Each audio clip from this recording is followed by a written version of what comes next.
Judul seperti yang Anda lihat di flyer,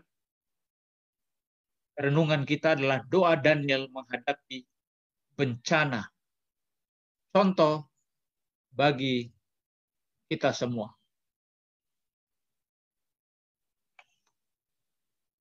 Mari kita lihat. Teks utama kita diambil dari Daniel pasal 9 ayat 13 sampai 14. Kita tidak mau bahas ini sekarang, nanti di bagian terakhir. Mari kita lihat kenapa Daniel berdoa. Kita akan melihat latar belakang mengapa Daniel berdoa. Kita perlu ingat bahwa Daniel ini adalah seorang nabi yang di bawah kepembuangan Babel, dan Yeskiel ada di koloni bersama-sama dengan orang Israel, sementara Daniel ada di istana Raja Nebukadnezar. Dan doanya adalah intercessory prayer atau doa pengantaraan. Dan menurut catatan Alkitab, Daniel adalah seorang yang sangat setia kepada Tuhan. Tetapi dalam doanya kita tidak menemukan Daniel menyombongkan diri sebagai orang yang lebih suci dari orang Israel. Dia justru memasukkan dirinya pada bagian komunitas Israel yang memberontak kepada Allah. Kira-kira begitu. Nah, mari kita lihat konteks yang pertama. Konteks pertobatan Israel. Daniel 8 ayat 10 sampai 12 di pasal sebelumnya. Daniel melihat sebuah penglihatan yaitu tanduk kecil di Daniel pasal 8 ayat 9 sampai 12. Apa yang dia lihat di sana? Dia melihat tanduk kecil itu menyombongkan diri di hadapan bala tentara langit. Yang kedua, tanduk kecil itu mengambil korban sehari-hari dan menggantikannya dengan kebaktian secara keji. Dan yang ketiga, kebenaran dari Allah itu dihempaskan ke bumi. Nah, 3 informasi mengenai tanduk kecil ini yang membuat Daniel jatuh pingsan. Kenapa dia jatuh pingsan? Pertama, dia tidak mengerti penglihatan itu. Penglihatan tentang tanduk kecil di Daniel pasal 8. Alasan yang kedua adalah karena penglihatan tentang tanduk kecil itu adalah penglihatan mengenai akhir zaman, yaitu masa depan yang masih jauh. Alasan yang ketiga yang paling penting mengapa Daniel jatuh pingsan, oleh karena Allah menurut nubuatan Daniel pasal 8 dan pasal 9, Israel hanya diberikan kesempatan untuk bertobat selama 70 minggu. Kalau kita mempelajari kitab Daniel tentang kalkulasi jumlah dan hitungan-hitungan ini, 70 minggu artinya 490 tahun. Hanya 490 tahun diberikan kepada orang Israel untuk bertobat. Pertanyaan kita adalah, mereka sekarang sudah dihukum. Mereka sudah dihukum sekarang. Masih ada kesempatan yang kedua untuk bertobat. Tapi 70 minggu itu tidak termasuk penghukuman di Babel. Berarti kita menyimpulkan, ternyata 490 tahun ini adalah kesempatan kedua ketika mereka tidak lagi setia setelah pulang dari Babel. Jadi orang Israel harus bertobat. Sudah 70 tahun di Babel, sesudah pulang dari Babel setelah 70 tahun, mereka tidak lagi bertobat. Oleh karena itu diberikan kesempatan kedua untuk bertobat selama 490 tahun sesudah pulang dari Babel. Inilah yang membuat Daniel jatuh pingsan. Inilah yang membuat Daniel mengalami kekhawatiran yang sangat dalam. Itu adalah konteks yang pertama. Konteks yang kedua, statement dalam Daniel pasal 9. Kami telah berbuat dosa dan salah. Kami telah berlaku fasik dan telah memberontak. Jadi doa Daniel adalah doa pengakuan dosa. Anda perhatikan kata ganti yang digunakan oleh Daniel di sini, kami. Bukan mereka. Bukan Israel saja. Saya salah satu di antara mereka, Daniel. Jadi kami, Israel dan Daniel, telah berbuat dosa. Luar biasa doa ini. Kita terlalu egosentrik dalam soal doa. Ya, kita selalu menyebut orang. Kita selalu mendoakan orang. Dan seakan-akan doa yang kita buat untuk orang itu bukan bagian dari kita. Jadi Daniel mengatakan, kami telah berbuat dosa. Kami telah berlaku fasik. Kami telah memberontak. Luar biasa. Jadi dia mau mengatakan bahwa dosa masa lalu dan dosa masa sekarang adalah penyebab utama mengapa Allah membiarkan bencana masa sekarang terjadi, yaitu mereka dihukum oleh Tuhan di Babel. Itu bencana bagi orang Israel, merendahkan eksistensi mereka sebagai umat Allah dan sebagai sebuah bangsa, dan sekarang menjadi orang-orang buangan di Babel. Dan juga dosa yang akan datang, bencana yang akan datang. Kita kembali ke statement di atas. Kami telah berbuat dosa. Kami telah berlaku fasik. Kami telah memberontak. Itulah dosa orang Israel. Mari kita lihat dulu, apa itu definisi dosa. Dosa adalah pelanggaran terhadap hukum Allah. Pertanyaan kita adalah, apa realnya dosa orang Israel? Kalau kita mengacu pada statement di atas ayat 5a, kami telah berbuat dosa, kami telah berlaku fasik, kami telah memberontak. Mari kita investigasi, mari kita mendiagnosa apa dosa orang Israel sampai-sampai Daniel harus menyampaikan doa yang sangat serius. Mari kita lihat. Apa dosa orang Israel? Pasal 9 ayat 5b. Kami telah menyimpang dari perintah dan peraturan-Mu, kata Tuhan. Kata Daniel. Sekali lagi Anda perhatikan kata ganti yang digunakan oleh Daniel di statement ayat 5b. Daniel pasal 9. Kami telah menyimpang dari perintah dan peraturan-Mu. Apa yang dimaksudkan oleh Daniel di sini? Menyimpang dari perintah dan menyimpang dari peraturan. Mari kita belajar sedikit bahasa Ibrani untuk mendiagnosa apa yang dimaksudkan oleh Daniel pada statement ini. Perintah dalam bahasa Ibrani adalah misvah. Misvah itu identik dengan hukum yang tertulis. Sedangkan peraturan disebutkan dalam bahasa Ibrani adalah mispat.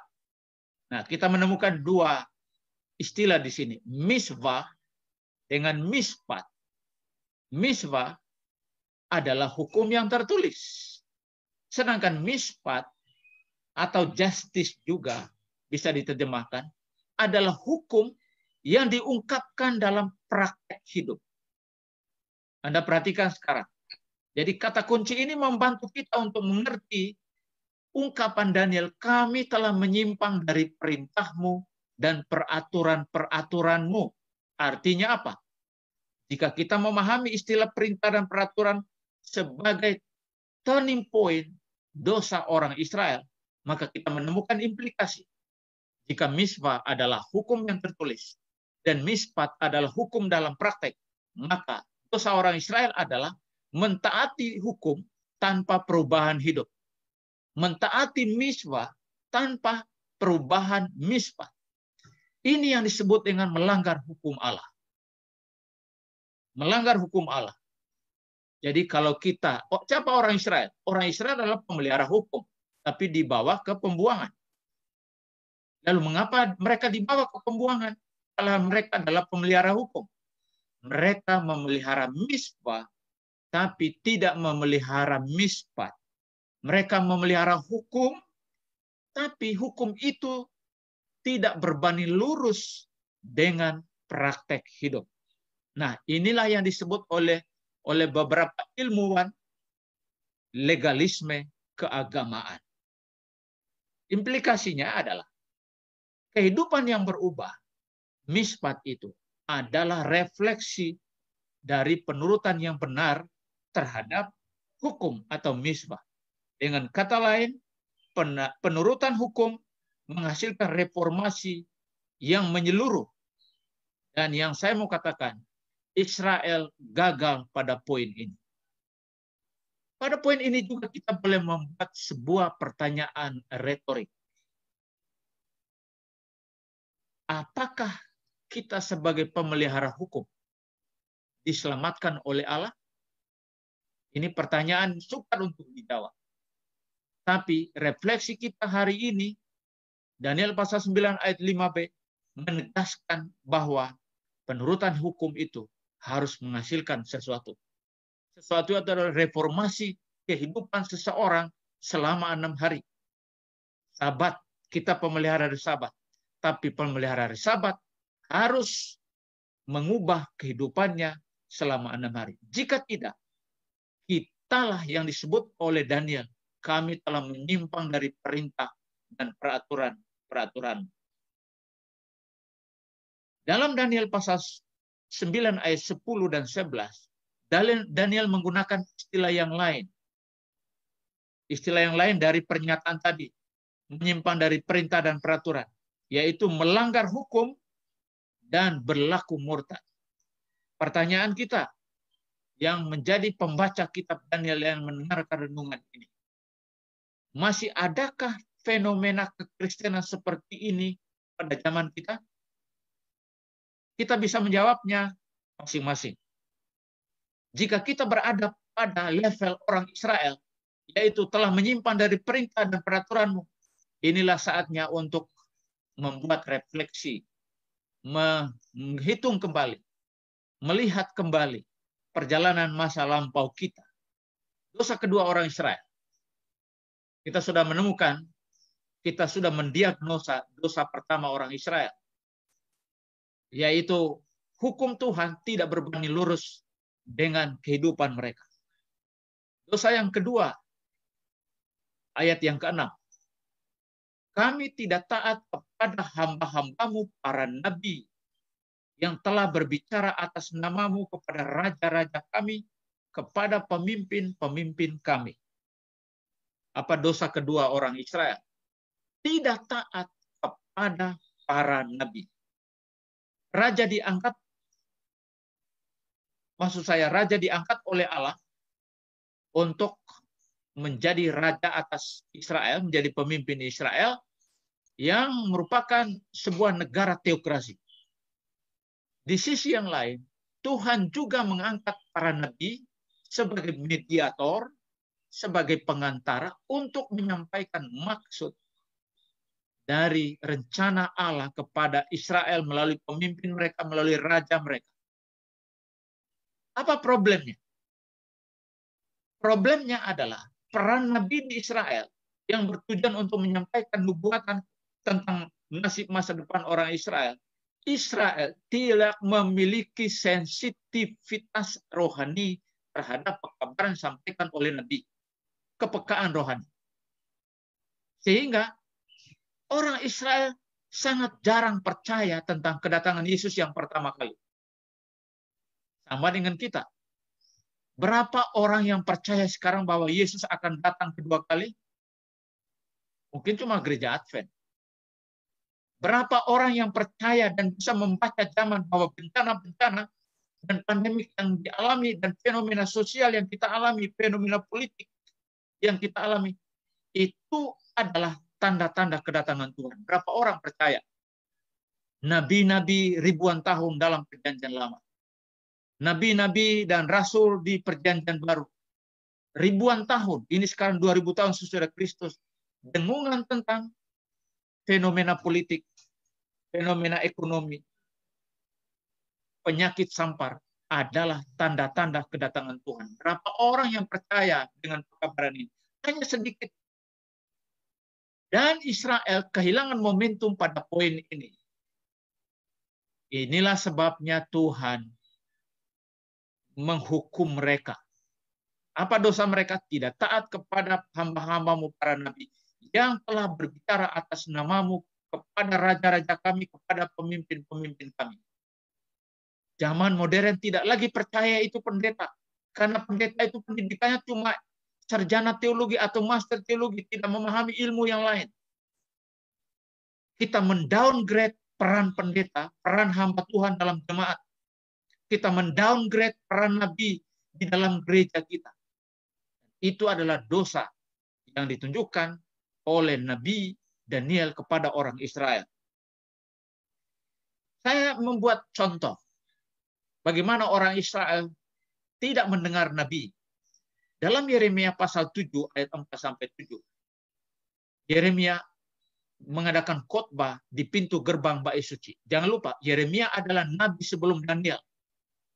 Nabi sebelum Israel dibawa ke pembuangan. Yeremia berkata, "Janganlah percaya perkataan dusta yang berbunyi, ini bait Tuhan, bait Tuhan, bait Tuhan. Melainkan jika kamu sungguh-sungguh memperbaiki tingkah lakumu dan perbuatanmu, maka aku akan diam bersama-sama kamu di tempat ini." Perhatikan, apa aspek dusta kalau saya mengatakan ini bait Tuhan, ini bait Tuhan, ini bait Tuhan? Apa ada aspek dusta di sana? Bagi Tuhan, Israel yang ada di hadapannya, perkataan itu adalah perkataan dusta. Mengapa? Karena perkataan ini bait Tuhan adalah berusaha tujuannya untuk memanipulasi aspek suci untuk membenarkan dosa-dosa mereka. Mereka bilang begini, Yeremia bilang, kamu akan dihukum. Tuhan akan menghukum kamu. Tapi Israel bilang, jangan percaya sama Yeremia. Kenapa? Mana lihat bait Tuhan. Ini bait Tuhan, ini bait Tuhan. Tidak mungkin Tuhan menghukum kami. Tapi Allah berkata melalui Yeremia kepada orang Israel, jangan percaya perkataan dusta. Nah, pertanyaan saya adalah, kenapa ini disebut perkataan dusta? Waktu orang Israel mengatakan ini bait Tuhan, bait Tuhan, bait Tuhan. Kenapa? Ini dia. Jika kamu sungguh-sungguh memperbaiki tingkah lakumu dan perbuatan, maka aku akan diam bersama-sama kamu di tempat ini. Artinya apa? Itu dianggap berdusta oleh sebab kehadiran mereka di bait suci tidak berbanding lurus dengan tingkah laku mereka di luar bait suci. Sehingga perkataan bait Tuhan itu adalah untuk memanipulasi sebagai pembenaran atas dosa-dosa yang mereka lakukan. Artinya apa? Bait Tuhan, tidak ada lagi Tuhan di sana. Bait Tuhan, tempat di mana mereka berbakti, tidak ada lagi di sana. Satu-satunya syarat supaya Allah hadir di bait Tuhan adalah ketika di luar bait Tuhan, orang Israel memperbaiki tingkah laku. Allah hadir di bait suci atau Allah hadir di bait Tuhan pada hari Sabat jika orang-orang Israel di luar bait suci selama 6 hari memperbaiki tingkah laku. Ini masalah. Karena masalah inilah Israel akan dibuang ke Babel sebagai hukumannya. Pertanyaan saya adalah, masih adakah fenomena agama seperti ini di gereja kita? Saudara-saudara bisa menjawabnya sendiri. Saudara-saudara bisa menyaksikannya sendiri. Bapak Ibu sekalian bisa membaca secara real apa yang terjadi di gereja kita. Dan ini ancaman bagi kita untuk dihukum oleh Allah. Apa yang diinginkan oleh Allah? Yeremia pasal 31 ayat 31 sampai 34. Inilah perjanjian baru yang akan kuadakan dengan kaumku Israel. Aku akan menaruh hukumku dalam batin mereka. Hukum itu harus menjadi sebuah nilai yang mengubah batin seseorang. Dan Allah mengatakan, aku akan menjadi Allah mereka dan mereka akan menjadi umatku. Inilah dosa orang Israel dan mungkin juga dosa kita. Ketika kita menghadapi pandemi ini, ayat inti kita. Segala malapetaka ini, kata Daniel, telah menimpa kami. Dan kami tidak memohon belas kasihan Tuhan. Sebab itu Tuhan bersiap dengan malapetaka itu dan mendatangkannya kepada kami. Apa yang mau dikatakan oleh Daniel? Saya memperkenalkan pada saudara-saudara bentuk kata kerja di sini. Pertama, menimpah kami dan mendatangkannya. Menimpah kami itu berbentuk perfect. Artinya dalam bahasa Hebrew, dalam bahasa Ibrani, bencana itu sudah terjadi atas orang Israel dan sementara terjadi. Sedangkan malapetaka yang akan datang, mendatangkannya kepada kami, bersifat imperfect. Dalam bahasa Hebrew, menegaskan bahwa akan ada bencana yang lain.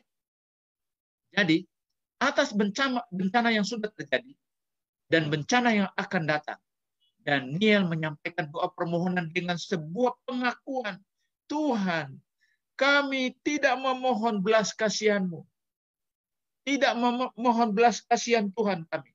Dan tidak berbalik dari segala kesalahan kami. Ampuni kami Tuhan. Jadi doa Daniel tidak hanya bersifat present. Menghadapi fakta yang sedang berlangsung. Tapi doa Daniel merujuk pada bencana-bencana yang akan datang. Anda lihat di sini, ayat 19, Daniel berkata dalam doanya, ya Tuhan, dengarlah.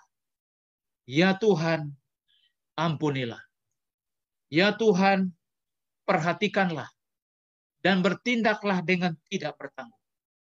Ini sebuah doa yang luar biasa.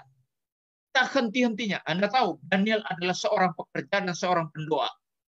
Sangat jarang kita dengar, kita baca di kitab Daniel, dia berbicara lebih banyak dari doanya. Tapi doanya jauh lebih banyak dibandingkan dia bicara. Hari ini kita mendengar dia berdoa dengan sungguh-sungguh untuk orang Israel. Ya Tuhan, dengarlah. Ya Tuhan, ampunilah. Ya Tuhan, perhatikanlah dan bertindaklah dengan tidak bertanggung. Artinya, Israel berada dalam situasi emergensi. Pandemik COVID-19 adalah situasi emergensi bukan cuma Indonesia, bukan cuma daerah kita, tapi seluruh dunia. Dan doa yang harus kita sampaikan, harus kita adopt, kita tiru dari Daniel.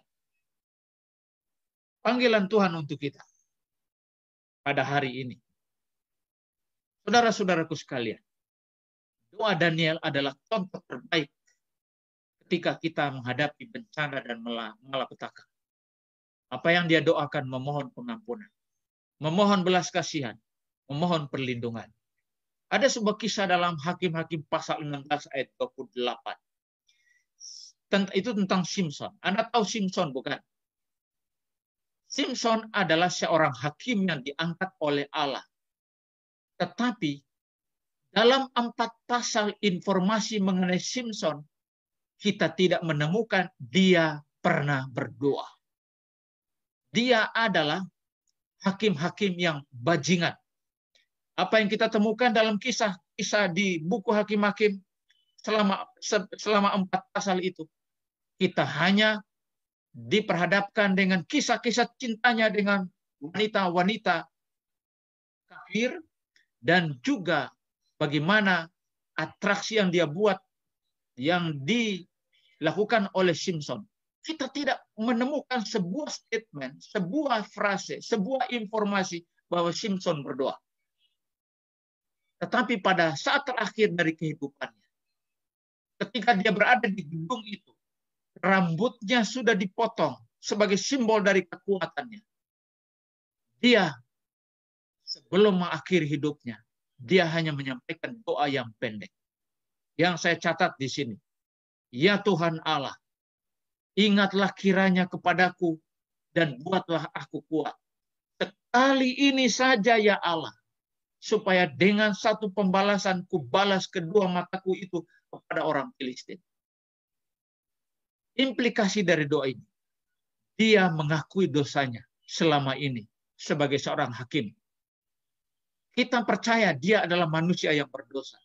Tapi saat-saat terakhir ketika menghadapi bencana yang mengakhiri hidupnya, dia berdoa, Tuhan, kali ini saja. Kali ini saja. Sekali ini saja ya Allah. Apakah Anda pernah berdoa seperti ini dalam hidup? Anda orang berdosa, sudah meninggalkan Tuhan. Tapi pada satu poin tertentu dalam perjalanan hidup kita membutuhkan Tuhan. Dan kita harus berkata seperti Samson atau Simpson. Sekali ini saja Allah, ampuni dosa saya.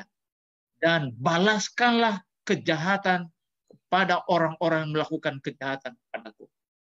Simpson jarang berdoa.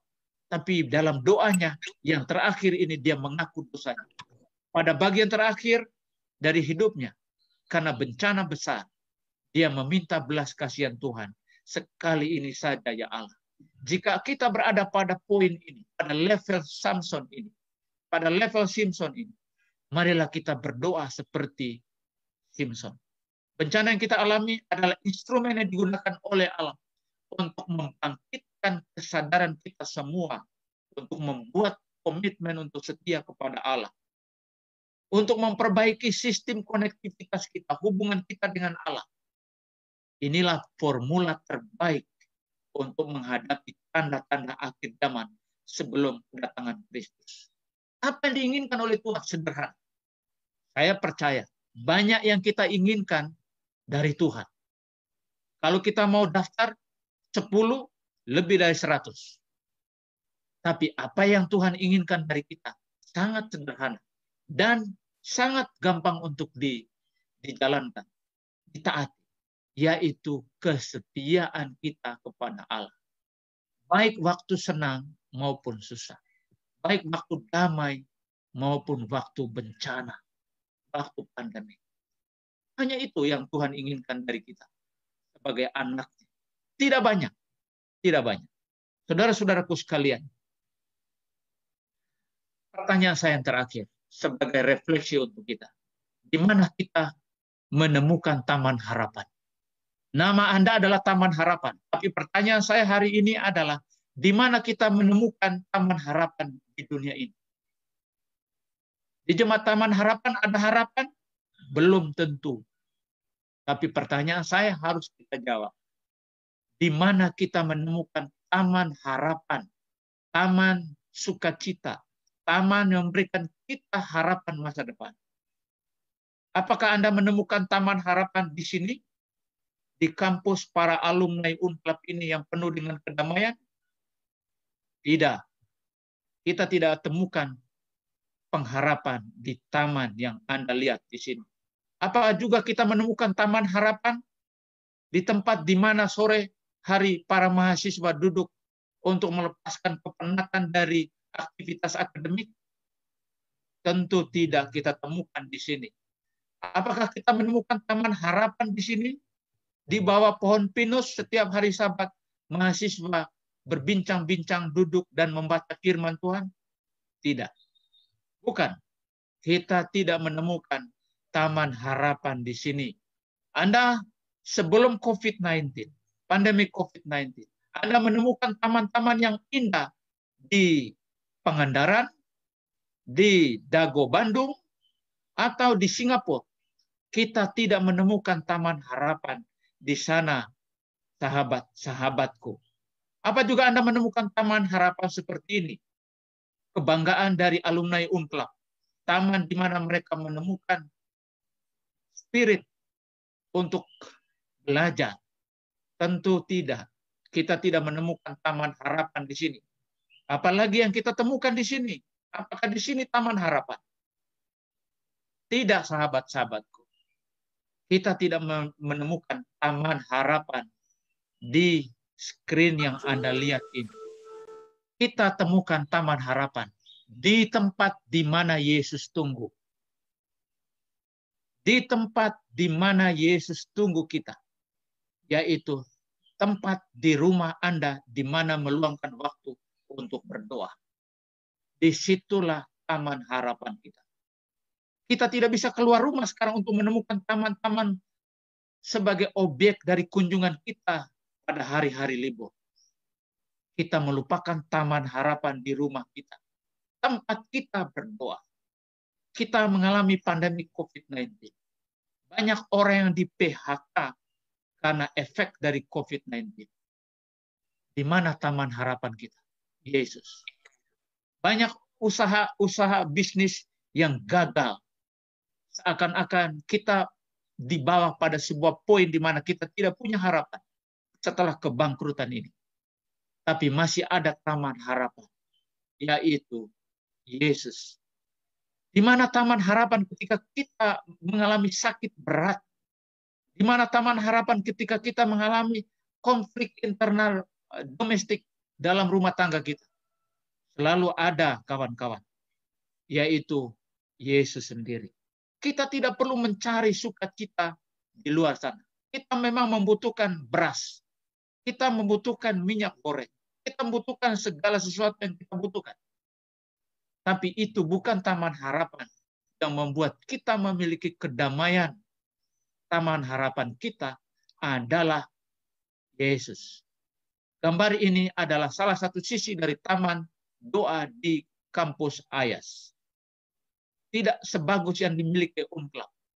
Tapi di Ayas, seluruh student dengan pergumulan-pergumulan hidup mereka, baik yang ambil master maupun yang ambil dokter, ada di taman ini, di mana mereka menangis. Sebaliknya, taman harapan di UNCLAP ini yang bersih, tidak digunakan oleh mahasiswa. Saudara-saudaraku sekalian, rumah kita sebesar apapun, atau sekecil apapun, atau sesederhana apapun, rumah kita adalah tempat di mana kita bertemu dengan Tuhan. Dan itu adalah taman harapan untuk kita semua. Tempat di mana Yesus menunggu kita setiap hari untuk berdoa, menyampaikan isi hati kita. Bukankah ini cara yang terbaik sebelum kita pergi ke rumah Bapa, sebelum Yesus datang? Semoga Tuhan membantu kita untuk menemukan taman harapan setiap hari di rumah kita. Adalah doa saya. Amin.